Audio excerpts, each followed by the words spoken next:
So anyway, definition of live looping. It's generally, the practice is to begin with very little to start with just an empty looper, and then construct different sounds as you go along.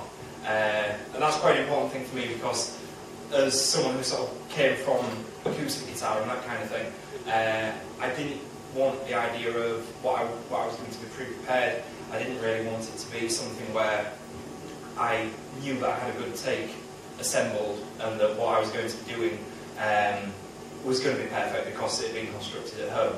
So when I sort of first experienced other people doing this, part of the reason that I thought it was so good and different was because it was all done live on the spot. Now, the first person that I ever saw doing a live looper set was a guy called Jez Riley, who used to float around Hull quite a lot. I don't know where he is now. And he made the most amazing kind of hardcore drum bass kind of sounding music just out of clicking a jack plug that was open and plugging into his electric guitar and sort of muting strings and plucking and stuff like that.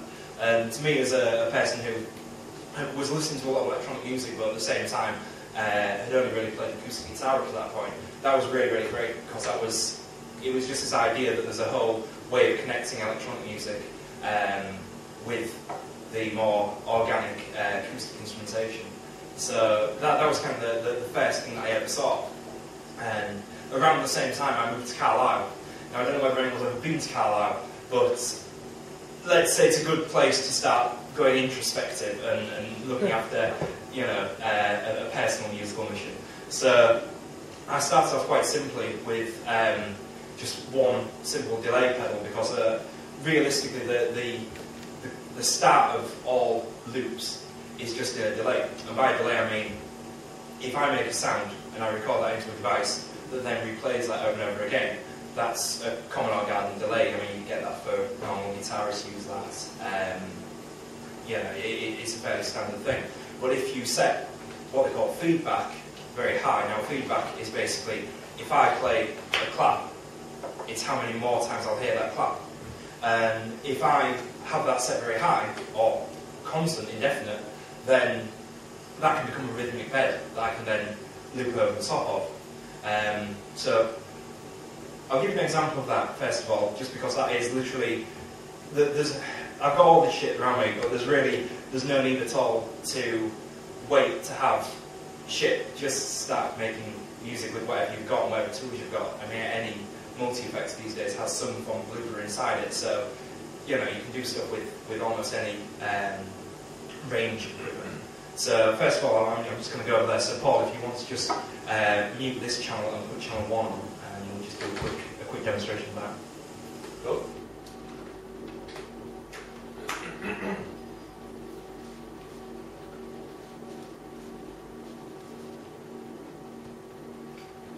Ooh, sorry. Is that stone plugged in now? It is for this song. I'll tell you when I'm muting it. So this is just literally a simple delay pedal. If I move the time,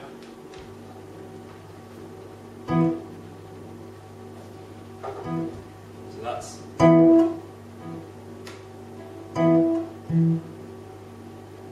it fading away. So that's the idea of feedback. Is literally,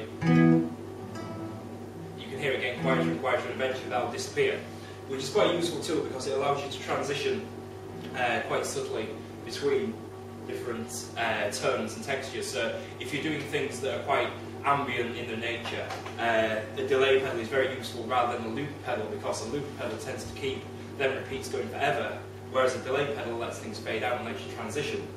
So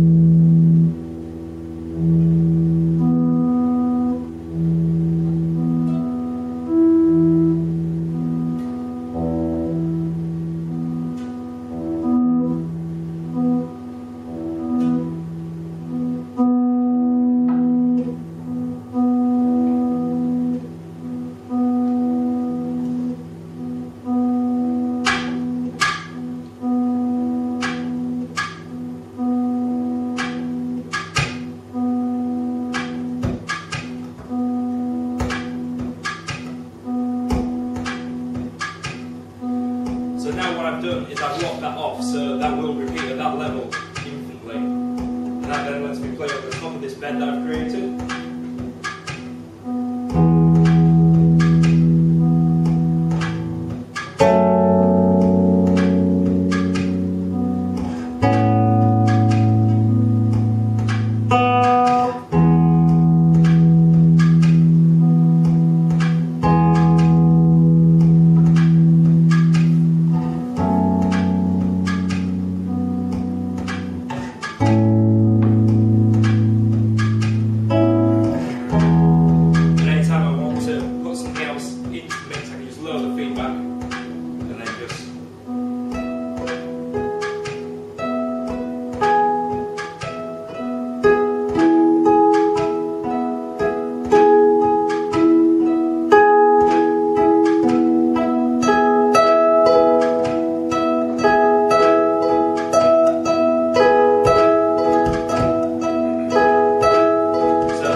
Back to 3, thank you. That's how we can make it. Sorry? Not yes, yeah, back to 3, back thanks. to 3, yeah.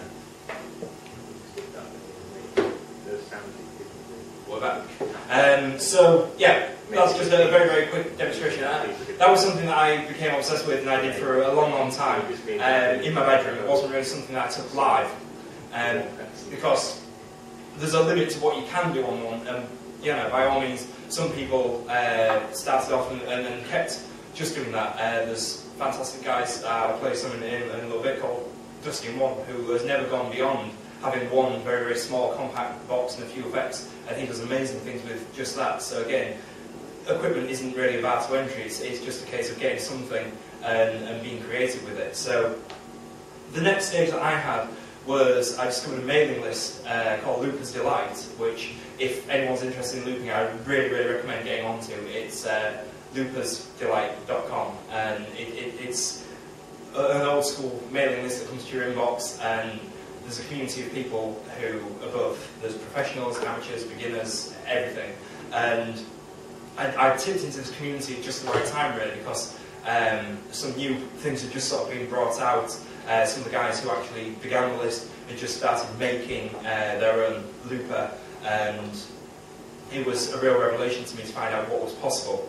So the looper of choice that I sort of settled on is this one here, which is called the Echoplex, which you can see up there, albeit backwards.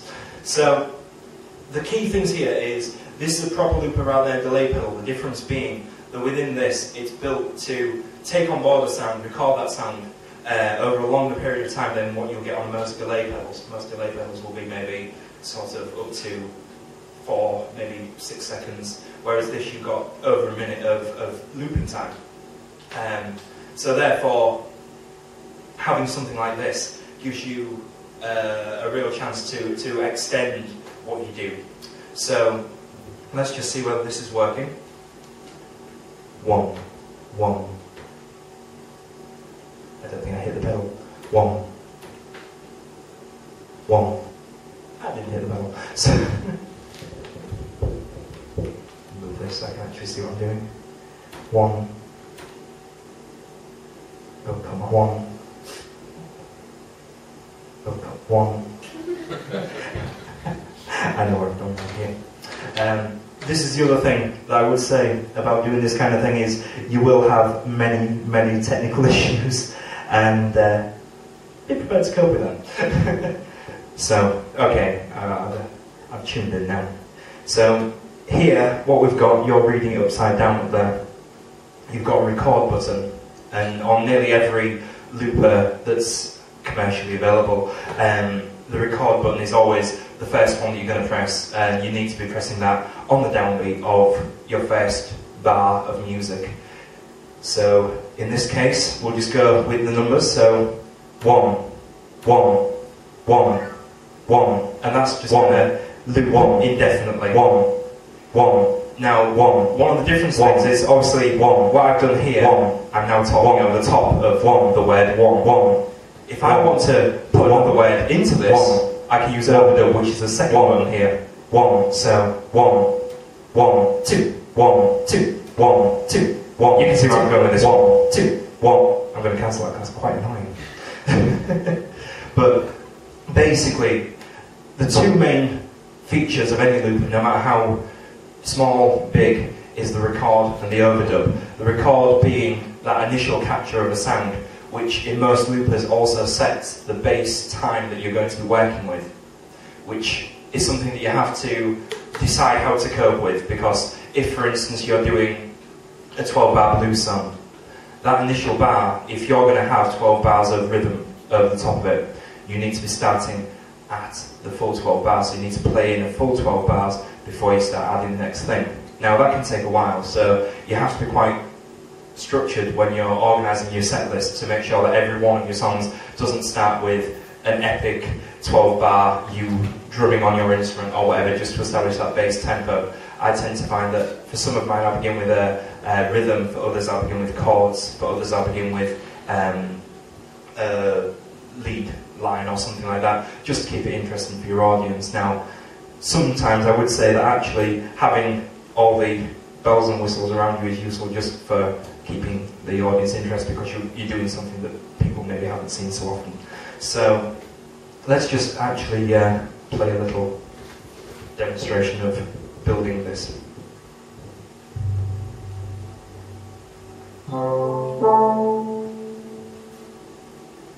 So first of all, we're going to record.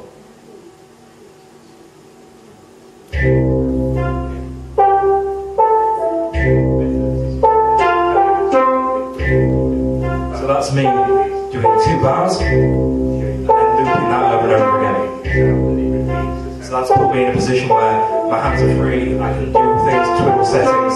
If I'm playing guitar at this point, I could put on an effect or whatever was next.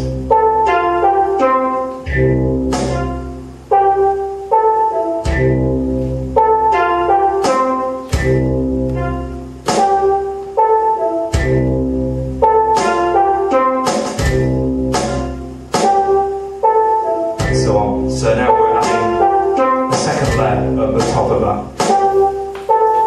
So on. So now we're adding a second layer at the top and a third. So on. I'm quite lucky in that this one does have an undo button.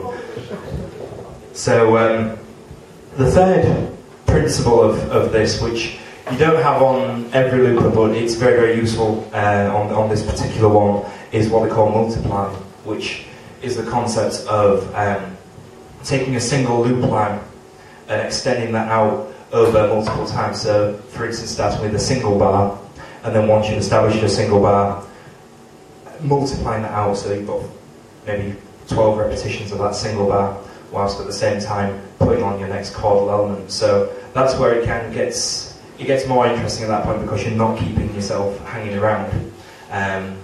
I'll take you through later on some of the different tools that allow that kind of thing to happen. But it's a very, very useful technique. I think the other loopers in the room would, concur that sometimes you naturally have to sort of wait around for a while to get things built up, and the quicker you can do that, the better it tends to run with the audience. So that's that one. Just let me consult my notes 1 second. And take a sip of beer. You may do the same.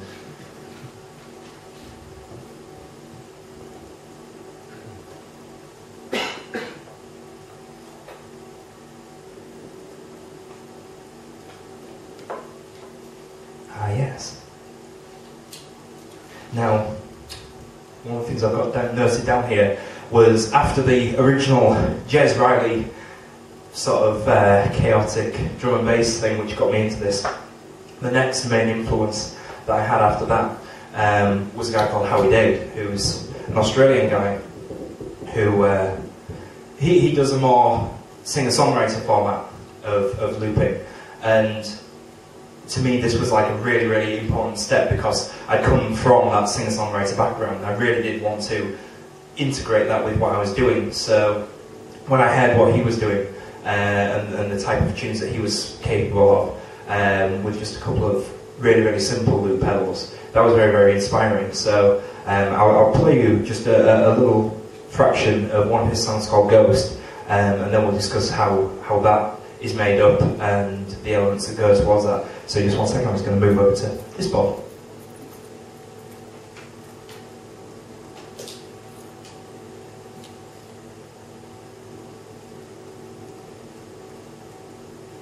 Oh, where's Paul gone? Can someone, can you just knock up channel 2?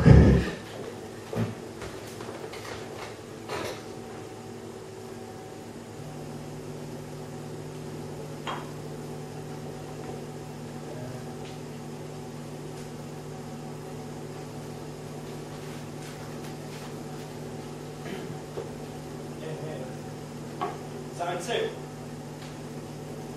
Yep.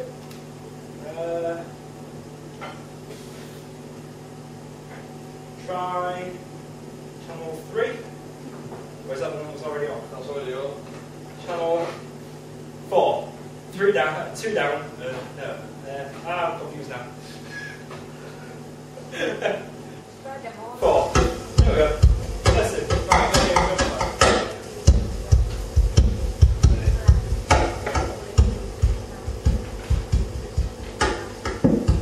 So, we'll just go through this as he's doing it. And basically he's starting off there with just tapping on his guitar, on his acoustic guitar, to get a drum beat going. And again, this is a 12 bar. Now, one of the techniques that you can hear him using there is he's actually got a delay pedal for use alongside the looper, which it helps to give a more precise rhythm, and it also helps when you're constructing a loop. If you've got a delay, because you're getting that instant feedback of your drum beats and stuff, it helps keep you in time, which is something which, particularly in that first establishing loop, is probably the hardest part of all of the looping things you have to do. So now you can hear him putting in a small melodic element over the top, and that's just going to fade in and out. So again, it's kind of less is more when you're doing this on one looper, not getting too crowded, leaving quite a lot of space. So he's just got that little bit of a lead line there that's just going to track through the whole song.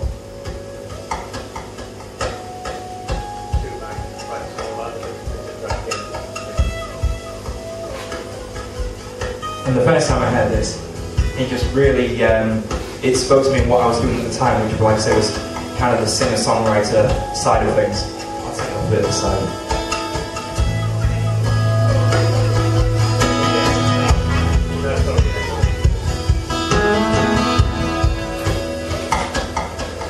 Lately I've been thinking, lately I've been dreaming of you.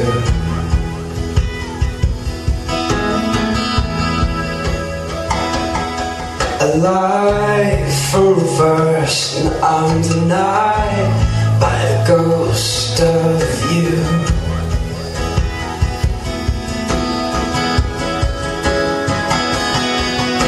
You make yourself a photograph and laugh at me.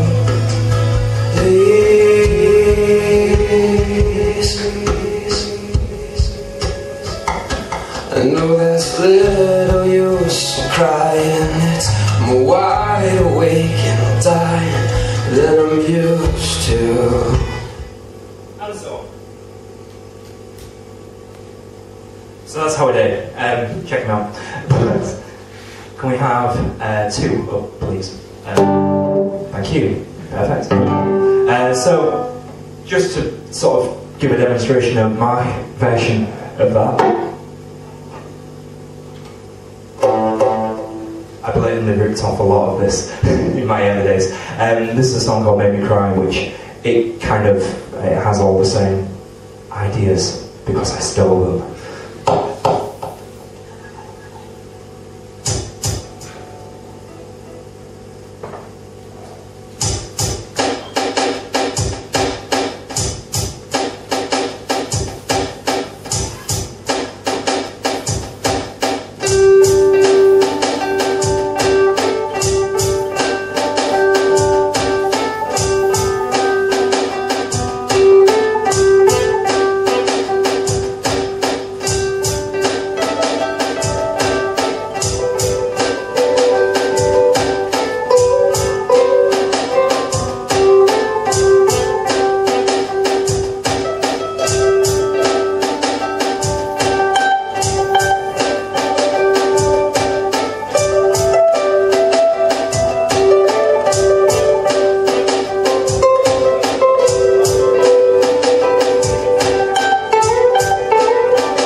home. Downtown lights made me cry.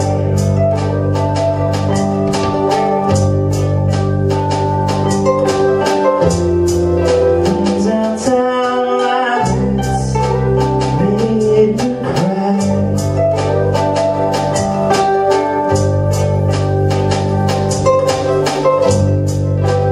Downtown lights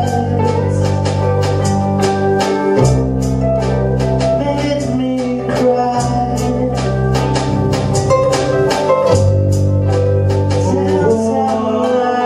Downtown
So yeah, that was kind of the first stage, and I managed to continue to rip off Howie Day for quite a few years before anyone really noticed. When I started all that, there wasn't actually that many people doing that kind of thing.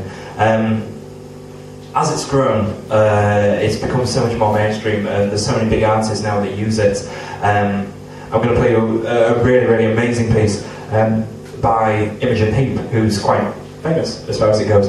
And this is called Just For Now, and it's a really, really good demonstration of someone who can do the whole thing using just her voice and very, very simple microphone techniques and so on. So just 1 second.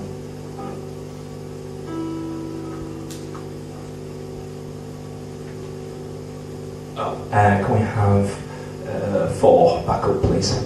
What was it? Just 4, Bill? Yeah. Yeah, Bill.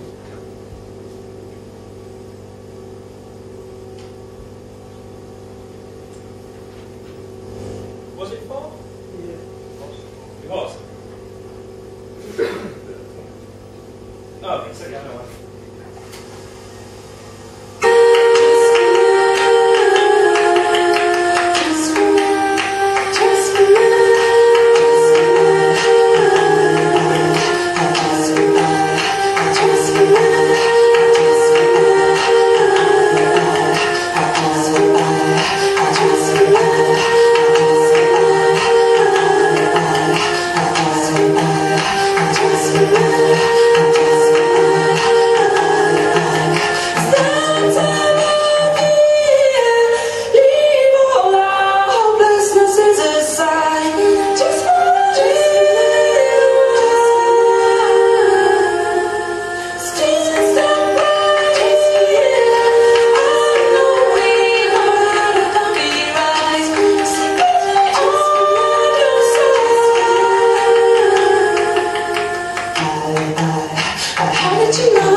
I think so. Yes! 3. Boom.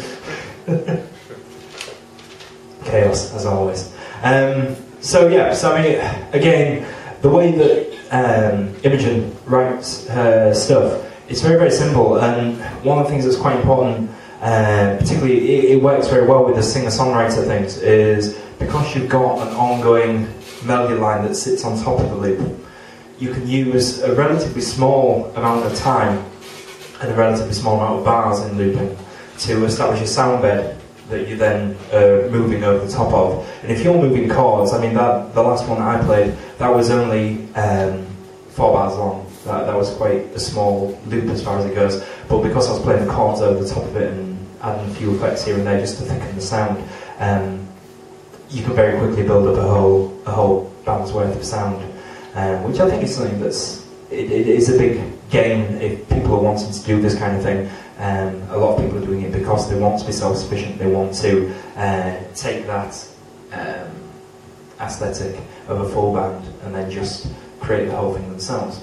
So let's go through a few of the tools. And it's a funny one at the minute because even though there's more and more people using these tools, they're still being built primarily as practice tools, which means whichever choice you make, if you're interested in this and you're thinking of going to buy something, you're probably going to have a lot of shit connected to the pedal that you don't want. So it's interesting to look at what's working at the minute.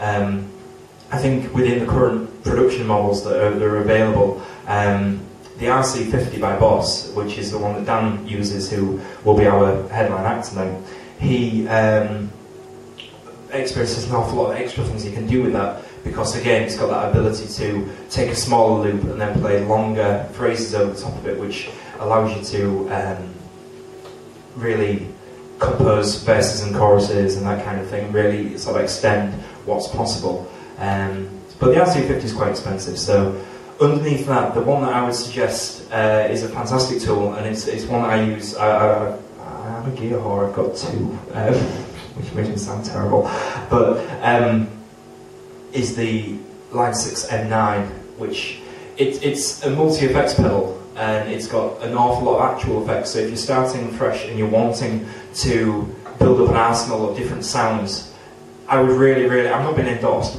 but I would really recommend that as one of the best looping tools, because you've got a full range of distortions and delays and all the things that make looping really interesting, because you can have all these different sounds and textures. It has that all in one package, along with a looper that's capable of 32 seconds, which doesn't sound like a lot, but to be honest, keeping your audience waiting around for more than that whilst you just hammer on the guitar is probably something you don't want to do that often. So within anything I've ever done, that's enough time for a bass loop, and that's really, it's a very cheap, reasonable pedal. You can get them on eBay for, I don't know, about £150, and that's something that, to have that, the extra benefits that particular one's got, you can undo a phrase, which is good for when you cock up and make a mistake, which, if you're like me, you'll do very, very often. But it's also really, really good from the point of view that you can have an element, like for instance a melody, and you can take that melody away for the verse, you can bring it back into the chorus, and underneath that just have a drum beat or something, so you've got a constant track to know where you're going with your guitar chords. So having that element plays a massive part within the live looping. I'd say one of the biggest applications of dynamics, because you've always got this dynamic in looping where you start off with one thing, and then you add 2, and then you add 3, 4, if you're me, 5, 6, 7, and then you lose control and it's too dense. So I find normally 3 elements or something is by far enough. I'll probably disprove that in about 5 seconds and do something stupid, but it's a good grounding to think less is more. And if you've got something like that where you've got an undo and a redo, and I know that the smaller Boss pedals, the RC20 XL and the RC30, they've also got the ability to undo and redo, which is something that you can use dynamically to, like I say, just have verses and choruses and so on. So those are my sort of tips on the top. On top of that, you've got, like I say, you've got all the Boss, the smaller pedals. There's a compact RC2 that I think Sally uses, which is really, really simple. It's just a normal stomp box. So if it's your first dip into the pool of looping, you want something that's really, really easy to set up and everything's quite hands-on. It's amazing what you can do with just that. I mean, Sally will show you later what you can do with that.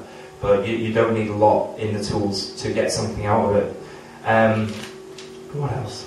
I suppose for clarity, I'll just say that I use a Echoplex, Gibson Echoplex Digital Pro, which, well, for me, they're the tools that really, really work, but they're a little bit hard to find, so I won't dwell on that too much.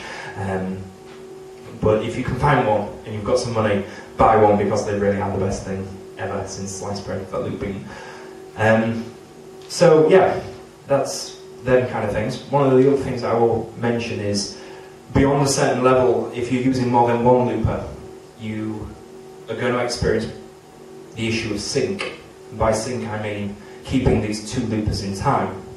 Now, some, like the Echoplex, like the RC50, like the Electro-Harmonix 2880, they have built-in MIDI sync, which is very, very useful. Now, MIDI is something that, it's a bit of a dying art. A lot of things being replaced by computers, obviously, and because of that, you're not getting it on so many pedals, but it's very, very useful, because if you want to synchronize to things like me, like drum boxes and that kind of thing, or even computers, or if you want to just sync two loopers to each other, it's very useful to have a common language. And what MIDI has is what they call clock, which is basically just for every bar you play, it divides that up into little ticks per second, and any two devices that are MIDI compatible can theoretically hold sync together. So if you have one as your main looper and as your master, and the second looper always stays in sync with that, which is tremendously useful, particularly like when I'm doing my guitar on one looper and my vocal on another. I can keep them nice and locked together. I'm not doing that today, actually. I'm freewheeling, which is scary. So that's Singer. Effects. This was a looping talk. I won't get too into effects because I'm a bit of a geek, and that could be another hour right here. I'm sure you want to hear the music side of things more. But as far as effects go, the indispensable items I'd really say to look for if you're thinking of getting into looping is things like octavers, because if you can, what an octaver does is it takes any guitar signal and it drops it down, or any music signal, and it drops it down to a bass line. That's one of the absolute most fun things in the world, is to take a guitar signal and suddenly be playing a deeper signal. You know, so you're playing a normal guitar line and all of a sudden you're playing a bass line. That really helps underpin, because often with looping, the main rhythmic element and main melody elements are all quite high. So if you can just underpin that with bass lines, even if it's quite a dense loop, just by moving that bass line around, you move the whole song around, and contextually to people's ears, they're hearing full chords from the combination of this static melody line and the rhythm being held down by the bass lines. So yeah, octaves, great. Distortion, obviously everyone loves distortion, so having something nice to kick in for the solo over the top of the loop, that's great. And then beyond that, like I said earlier, like having a delay pedal or something in line as well, where you can actually use that to help keep your rhythm straight, to use that rhythmic nature of the delay to hold everything quite quantized. That's very, very useful indeed. I'm going to refer back to my page. So, what else have we done? We've done record, we've done overdub. Undo, like I say, as well as for the possibilities of creative uses, it's also just useful to know when you're caught up, you can undo it, which is something that I do within every performance many, many times, sometimes more often than I actually play the song. We're on page 2, we're getting there. So, uses. This is why I have written for myself, uses for looping. So, obviously there's the main thing, which is what I was interested in, which was coming out here and getting on a stage and being self-sufficient. Again, coming back to Carlisle, there wasn't any bands, there wasn't anything going on. Having this possibility to come out and do something off your own back, where you can be the rhythmic player, you can be the guitarist, you can be the bassist. That's a very, very powerful thing for self-sufficiency. On top of that, it's also fantastic just as a compositional tool, because I quite often set up a loop and get something going that I'm quite enjoying, and then if I get to a point, this is in my room, when I'm a little bit stuck, I can't really think of what to go next, it's looping and it's there for as long as you've got electricity, so you can just leave it and off you go. Go make a cup of tea, just have it in your house, have it around you, have the sounds playing, and then when you feel like you've got a new idea, come back, try it out a few times. If you like it, add it into the loop, go for another walk. And over time, that's something that can be really, really powerful for creativity, because you can really take this in. There was an anecdote of Robert Fripp and Brian Eno, who were two of the first people to get into looping. They did it through 2 huge Revoxes. In fact, I'll play some whilst I'm telling this analogy, just 1 second. 4 back up, please. Oh, there you go.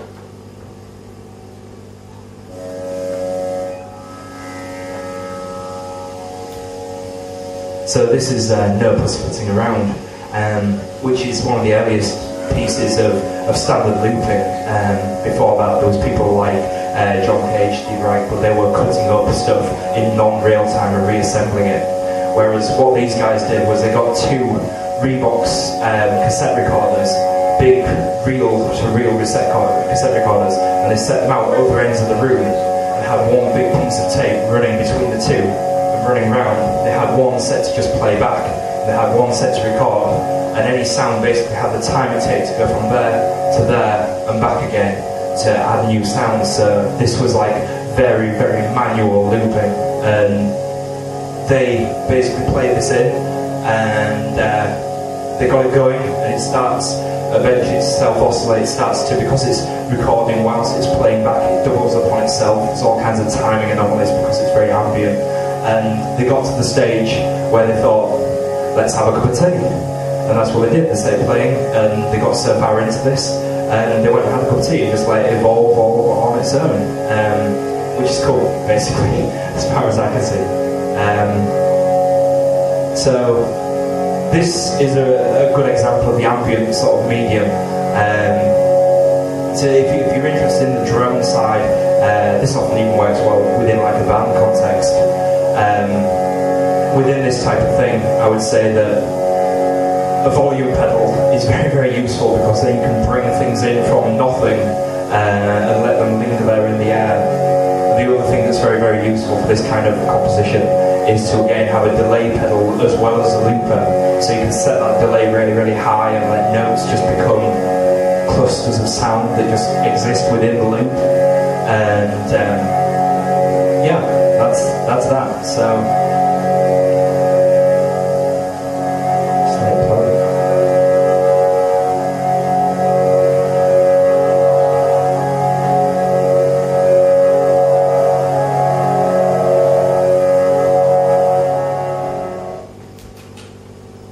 it's a 9-minute piece, so I won't leave it on.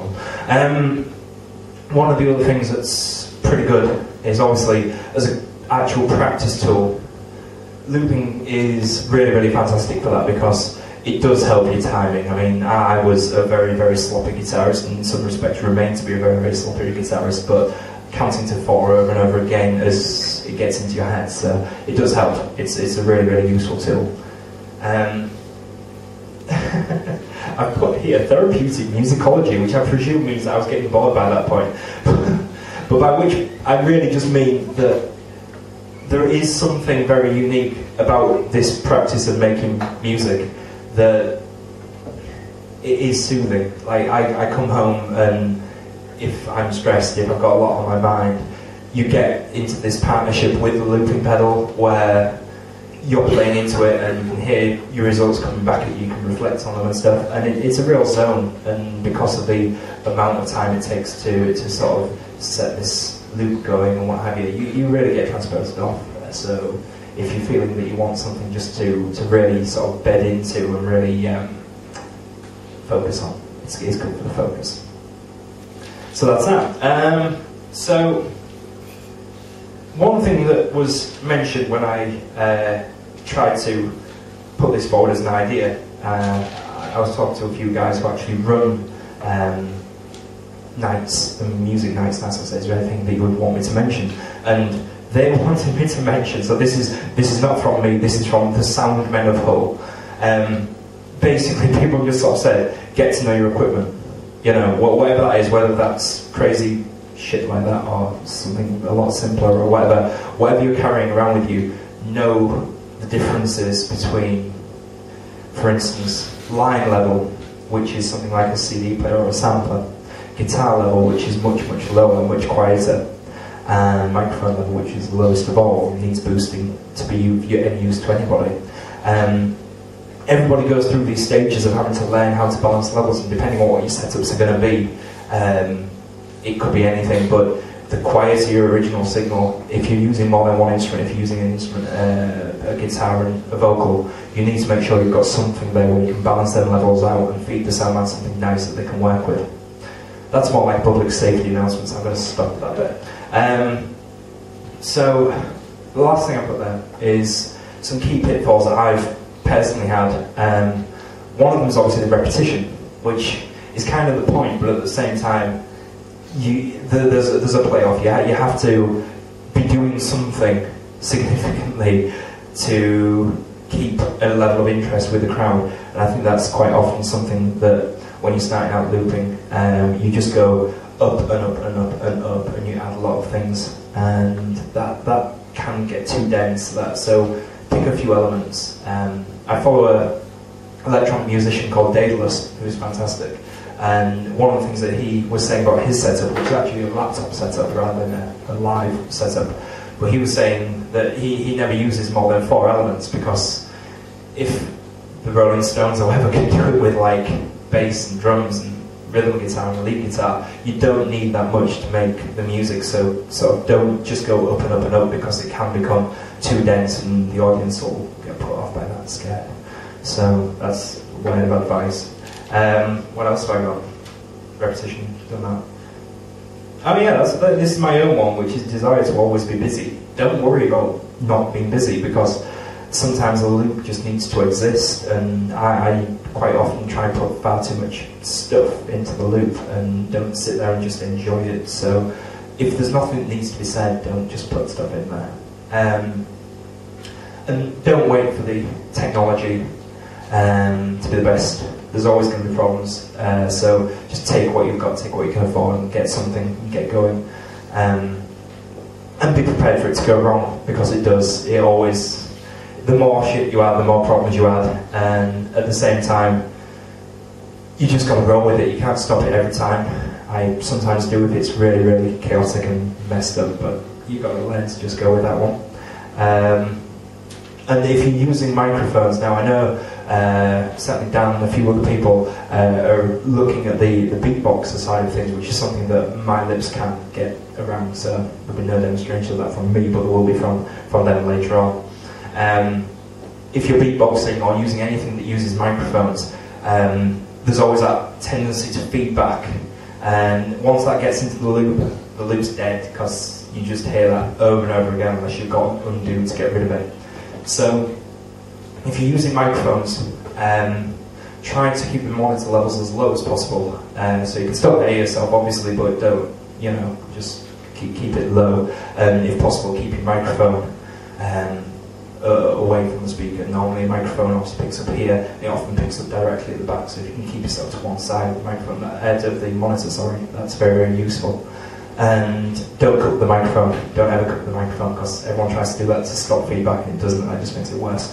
So yeah, that's that bit. So then basically, I'm just going to finish with where we're at, where I'm at. And the final stage of my journey, and the bit that I've settled on, is, because I came down here for years and years and years, as many of you know, and had to put up with playing the same songs every single week. And and in the end, I decided that perhaps making stuff up on the spot was more useful, so I started improvising, and for me that's become the core of my practice. And the thing that I'm really, really interested in now is what's called glitch looping. So basically, as well as larger fragments of sound, a bar or 4 bars or whatever, tiny, tiny loops, like loops within loops, little fractions of sound that can be remixed and made to play with each other. That's something that's demonstrated by a guy called Alberto, who does this fantastically, with a guy called Ray Sakamoto. And I'll just play you a piece there just whilst I sort of sort some stuff out, and then we'll have a little question and answer thing.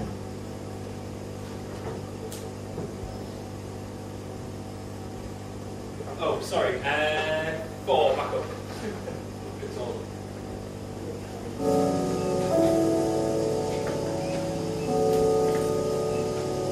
So this is Sakamoto playing piano, and Albinoto taking little fractions of what he's playing and recycling that and turning that into something that's very organic, tiny little elements of sound. So as well as a loop being something that's very big and multiple, a loop can be something that's very small and maybe only exists in time for a very, very small amount of time before being erased and replaced with something else. And that's something I'm really interested in.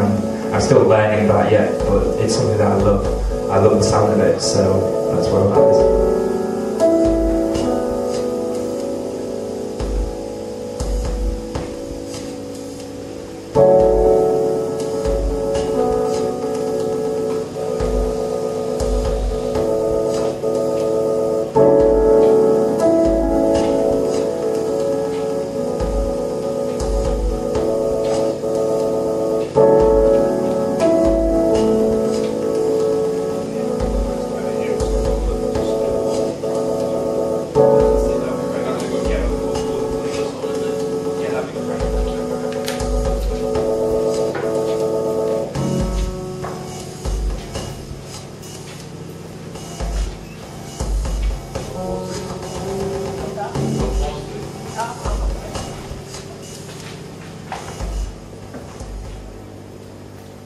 And so on. So really that brings me to the end of everything that I've got to say about this. The one thing that I've obviously not mentioned, and I'm sorry, is laptop looping, which is massive, but I don't do it. So it'll be ridiculous for me to come here and try and tell anyone how to do it, because I don't do it. I specifically try and keep everything as hardware, because for me, when someone's sat behind a laptop, that can be quite a big barrier to performance, and there's people who get around that really, really well, and with controllers and stuff, there's no need to be like that, but I've already bought this shit, so it's going to stick. So, yeah, basically, laptop-wise, I would say if you're looking to dip a toe and you don't have the budget to buy toys, to buy physical things, look at the possibility of laptops and what's possible. There's Reason, there's Ableton, there's so many things that are all the tools that I could have here just running off like a netbook or a laptop or something. So that's all there, it's all completely possible, and all the tools that I use, the Echoplex for instance, that's actually available as an application that you can run within Reason or Live, and you can actually use that with a sound card and so as your looping tool. So by all means, if you're starting fresh, consider the laptop route, because it's a hell of a lot less to carry. And really, I think that concludes it from me. So after this, I'm open to questions. Thank you.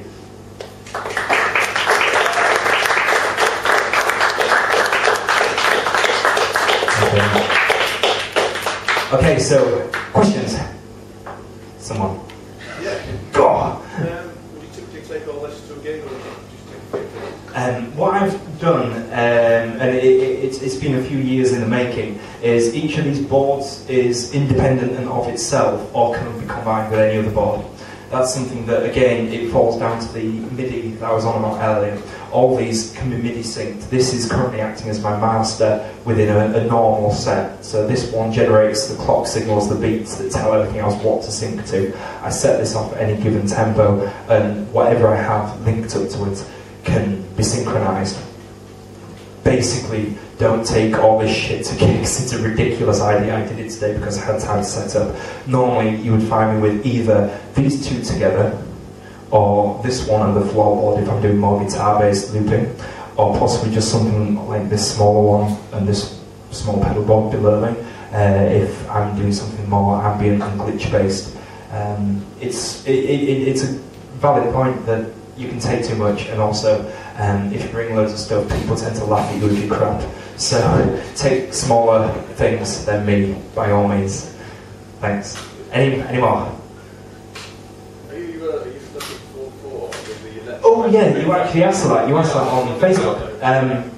Interesting. Basically, on a sampler, if you're thinking of linking up a beatbox or something like that with a looper that can handle MIDI, the MIDI itself is always going to be sending out clocks in even numbers, so 4/4 or 16ths or whatever.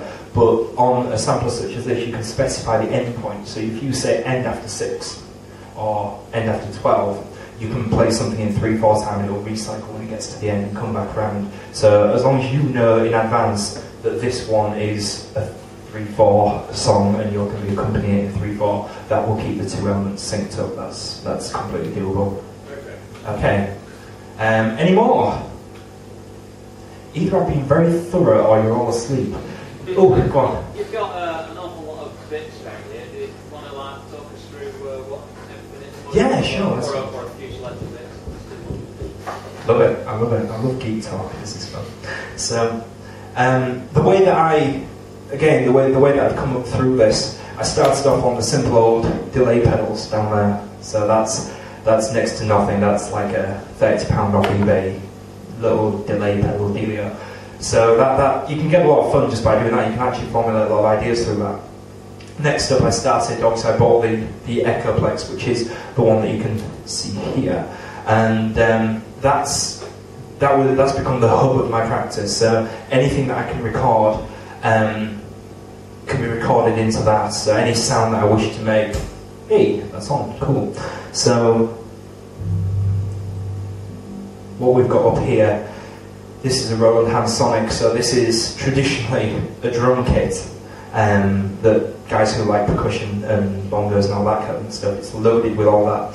What I did was bought it and instantly erased all of the drum kits and put melodic kind of sounds on it. I use that as my fake hand drum, and I can set these up for any scale, and that plays straight into there. So again, anything I record gets recorded into that and recycled. Then we've got the big kit here. Now, the guitar I was playing earlier, I don't know whether you noticed some of the sort of periphery sounds that I was using on it. The sounds I was recording were as a combination of guitar and this, which is a more sort of common or garden actual MIDI drum kit. Just tap it and it does the same as that basically, but it's a bit smaller. But on my guitar's got a Roland GK pickup, which is something that you can pick up on eBay really, really cheap sometimes, and you add it to your guitar and it picks up each string individually, and then you can feed that through any MIDI synth. So you can take that as a basis of as a controller. Basically your guitar becomes a controller, so you can play sounds on your guitar and have it come out as a piano or come out as, like I was doing there, like a bass and so on. So they're quite cool, and the best ones were made in the 90s. Don't get the new stuff. The new stuff is shit. The new stuff is like made for people who play on cruise ships. Go for the old stuff when Roland still took themselves seriously. Rant over. Lots of effects pedals. They do effects. Talk to me later if you want to know any about them, because otherwise you'll all be asleep. And then on the sample boards, basically what we've got here is the master sampler, which is a drum machine. We've got chaos pads, chaos lasers, which are used for sort of little effects to be added into the blend just to keep it interesting. I like to have the majority of things synced together, but the chaos pad is running free because then that puts a little bit of madness over it all, and kind of it's dequantized, so there's no tracking. Things will fall in different places every time, and that's quite interesting because you don't necessarily want everything completely blocked off to 16th notes or whatever. This one here is like a little, it's a keyboard folded up upon itself, and that's really useful. That's kind of the hub of my sampler setup because it literally lets me play keyboard when I can't play the keyboard because I'm not a pianist, but it sets it out in a way that makes sense for me as a controller, where I can set a scale and play within that scale. And then the ESX there, the Korg Electribe, that's something that you can load any samples on. So now this isn't so much a loop sampler as in using live sound that you're creating. at that very moment and putting it into the recorder. This is what we call MIDI sequencing, which I still play it live. I still have everything blank when I start, and I actually compose and add the drum beats or the synth lines or whatever live, but the actual sounds that I put on it, I can assemble those sounds at home. I can assemble what a bass drum is, what a snare drum is, what a piccolo is, and have the whole thing set up so that the right sounds are ready, and then all I need to do is actually compose and make beats and all that kind of stuff. You do a nice bassoon sound. I do a lovely bassoon, thank you. We may have a bassoon later on. Yeah, so thank you very much. Anyone else, or do we... Cool. Right, in that case, I'll leave you with some Dusting One on the CD player. That is over there. And we can all get back together in a few minutes. Dustin is a guy who comes down to Adelphi, and like I say, he has just the most simple setup of effects pedals and stuff, and he just makes this crazy, amazing music. So if you see him on a poster, do come down because he's really, really good. Paul had it, I believe, queued up, theoretically. Vinyl. Vinyl? Wow, old school. If anyone does have any other questions and they just don't want to shout it out, which you can imagine, just come and talk to me. I'm around. When we come back, I'm going to play an actual set, and then after that, Sally's going to play a set, and then Dan's going to play a set. So you've got some really, really good music coming up from at least 2 people. Cool. Thank you.